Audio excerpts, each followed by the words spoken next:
I'm Adrian Peterson of the Minnesota Vikings, and you're watching the best sports coverage on News OK.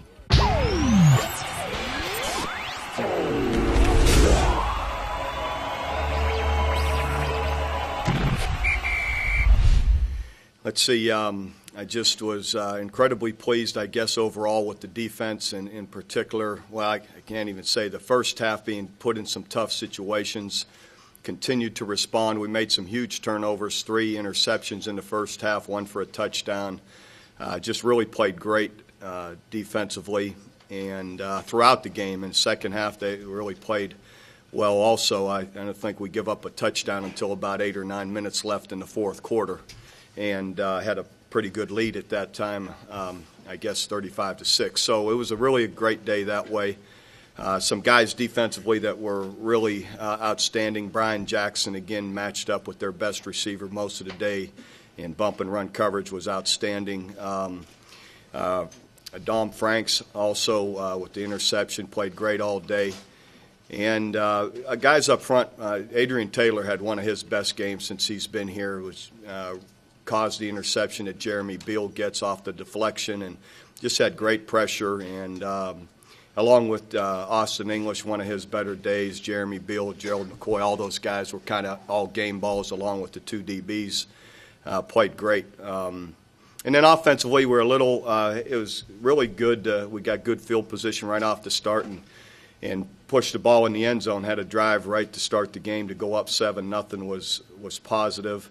And then after that, we had some drops and a little, inconsistency. And, again, credit Kansas stopped us with some good plays as well. But came out in the second half, and really biggest part of the game really was getting back-to-back drives to start the second half to give us a good lead and to separate ourselves a little bit, and ran the ball better in the fourth quarter.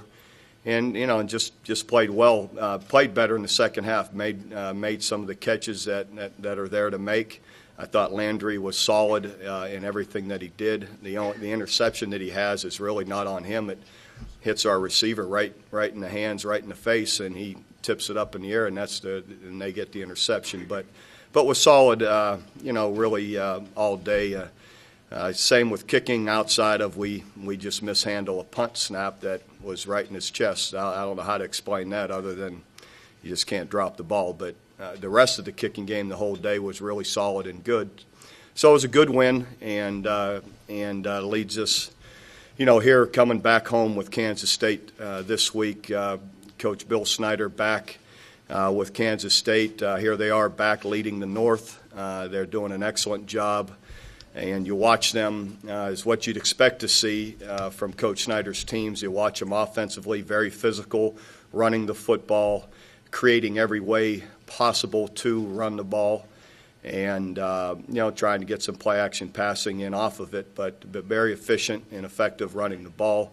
One of the top in the league are right there, I think, with Iowa State in rushing offense, and they've got some good personnel that they're doing it with. Thomas, the running back, I believe, is leading the league in rushing. So they're doing a really good job that way and taking care of the football. They lead the league in turnover margin as well. And defensively, they've really stepped it up, last week, the last few weeks, in how they've played aggressive and playing well. Right there at the top middle part of the league in most defensive categories, so they're doing a good job there. And great kicking return, great kick returns. You see that. I think they've got 3 or 4 for touchdowns. So very well-coached football team, and so it's, like always, it'll another challenging week here at home. Don't you think with Snyder, he beat you out this time. This is sort of a question that some people have asked me, and I don't know the answer, so I'm asking you. When are you informed what the team's going to do to start the second half? After you get out there, or do you know in the dressing room before you go out? Since Kansas chose to go against the wind, even though they had. Well, the officials come and ask us in the locker room. They knew we wanted to receive, so they asked them which end you want to kick from.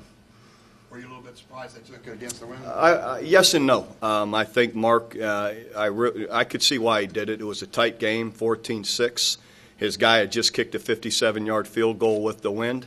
He's anticipating the game to stay close, and he wanted to win in the fourth quarter. So I think that was a legitimate, fortunately for us, we took advantage and had success and moved the ball. Had we not, then hindsight's always 20/20. It would have really paid off for him. Were you surprised when Bill Snyder quit, and then were you surprised when he came back? I guess not totally when he quit, because I know how much he had invested for so long, and I can envision myself down the road at some point. There's a certain point that, hey, it's time to do something different. But so when he's as you guys all know, Coach doesn't do anything without it being very well thought out. So when he did, I figured, this good for him, and he's on to other things. But then life changes. I guess for him, he just felt the need to come back, and he's healthy, and heck, he's able to do it. So he obviously felt it's what he wanted to do, and good for him. I'm happy for him. He's doing a great job as usual, and I know how much he enjoys the game. So anyhow, I'm sure he's enjoying it. But so I don't know if I'm surprised or not, to be honest with you. How much of the coach that you are today is from him? How much of what you are is part of him? Oh, a lot of it. I think in the end, when you spend a long time around not only Bill Snyder, but so many incredible coaches at Iowa for 10 years, playing five as a young grad assistant volunteer guy. And so all those guys had a huge influence. And then Coach Snyder gave me a break and gave me a full-time job at Kansas State when he came into the program. And again, I've said this before, but it's true. I don't know that anybody really has any idea how bad off and what poor shape that program was in. It's talked about, but when you live it, you really realize what a horrible situation we came into. So just that experience and Coach Snyder's determination and influence on details and rather than making excuses, how are we going to change it? And just being a part of that process for 7 years was really it really grows you as a coach, and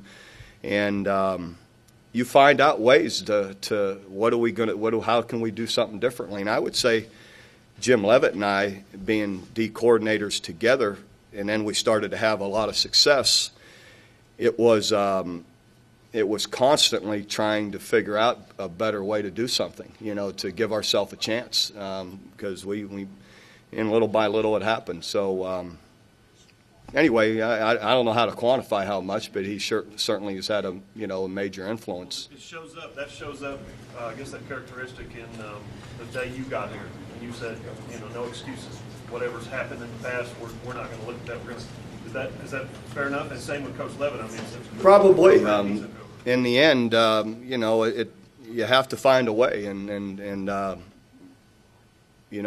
Coach Snyder was very much that way, and all of us as assistants, when we got there, that we weren't going to fail. There was going to, one way or another, we were going to get this turned around. And I got to admit, that first year I was wondering, but it happened, little by little, and it's a very rewarding experience too. I have some of my favorite wins I'll always cherish are from there. Bob, you're going into your 8th game of the year. Landry has played in every game in his first year. Can you talk about his progress that he's making, and what's your thoughts on how he's played so far to this point? He's played well, and he is making good progress. I think his poise, his confidence, his ability to throw the ball are all positives, and I think it's just natural as a young guy. There's times where he can make a better read or needs to go a different place with the ball. And